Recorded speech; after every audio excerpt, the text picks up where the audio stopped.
How do you do? My name is Mr. Kubuske, and welcome back to biology class. Today we're going to talk about changes in the environment. It's the last section of ecology that we've been studying here in our biology class. But basically what we're going to talk about is how do we start an ecosystem? How do we get to this community of large trees and plants and animals and different things if we start with bare rock at the very beginning? And that process is known as primary succession. Now, primary succession goes through stages, okay? And it has to go through stages for a reason. Let me explain what I mean. The first stage, we call these the pioneer species. They're the first organisms to move in.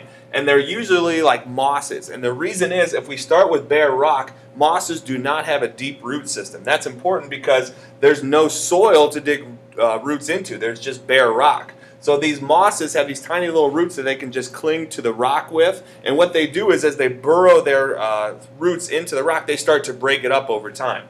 Okay, and so again, we're talking about long periods of time here. So not a lot of soil, just bare rock, so we're going to have mosses to start. After mosses will come grasses. Well, why would grasses be next? Well, the reason would be that grasses, again, they don't have a deep root system, but it's a little bit deeper than the mosses. So once the mosses have broken up enough of the rock to make soil, like a tiny layer of soil, then grasses can move in. Once grasses are there, then we have a group called opportunists. Usually, like we talk about, like weeds. Think dandelions. If dandelions could, they would take over the world. So opportunists, they're fast reproducing. Their only goal is to take over an ecosystem. Okay, so that would be the opportunists. The weeds would come next. After weeds would be shrubs. And again, at each one of these stages, we're getting a little bit more topsoil. Okay, because we're getting our roots a little bit deeper into the ground. Okay. After bushes, then we start to get trees, and eventually we get to our climax community, which is our large wooded trees. Usually you're going to start to see some pine trees, some coniferous trees in there, and that's how you would know. So again, some key terms: pioneer species, opportunists, that's like weeds, their only goal again is to reproduce quickly, and then the climax community comes at the end. Okay, and these are the drawings of the different stages of succession I'd like you to do. Now, there's another type of succession called secondary succession, and what happens is, if something would happen to our climax community and it would be wiped out by a natural disaster or from human beings moving in, okay, after that natural disaster or after humans have left and abandoned an area, we have another type of succession that occurs called secondary succession. And the reason that it's different is because we don't have to go through all these stages to build topsoil. The soil's already there, and there's already nearby vegetation that can send their seeds. So what will happen is the seeds that are already buried, okay, and the seeds from nearby ecosystems will colonize this area, so we will regrow much quicker. Okay, this is one of the reasons that firefighters will purposefully start forest fires, and they call them controlled fires. And the reason is they want to get rid of all the dry vegetation that's left, so it doesn't become a hazard. But they know that the ecosystem will recycle itself through secondary succession.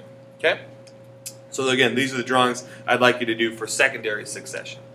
Okay, now, succession can happen in wetlands too, and I don't know if you can see my picture over here on the side, but I'll post them up here, okay? Basically what happens is there's a process called eutrophication, okay? In a shallow pond or like in a swamp, okay, the more living things you have, the more organic material that's going to settle to the bottom, both from waste being lost, waste products, but also from decaying matter.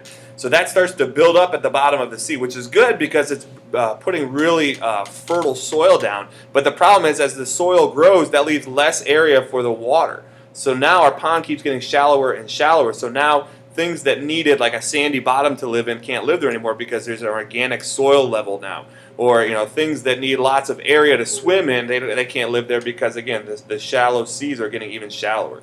Now, over time, those ponds and those seas will completely dry out, and all you'll be left with is really fertile topsoil, which is one of the reasons, like here in Indiana or Ohio, where I'm from, there's really good, rich topsoil for farmers to use. And the reason that's there is because there used to be a swamp in those areas, okay, where organic material has settled, decayed, and it's left a really rich, fertile soil full of nutrients for us to use as farming. Okay, so that's the end of section 6. I had 1 minute to spare. If you have questions, please contact me. But this is actually a pretty simple idea. Again, we go from bare rock to climax community because of the levels of soil that develop over time. That's primary succession. Secondary succession happens after a natural disaster, and eutrophication is succession of a wetland becoming fertile topsoil. There's the bell. I'm out of here.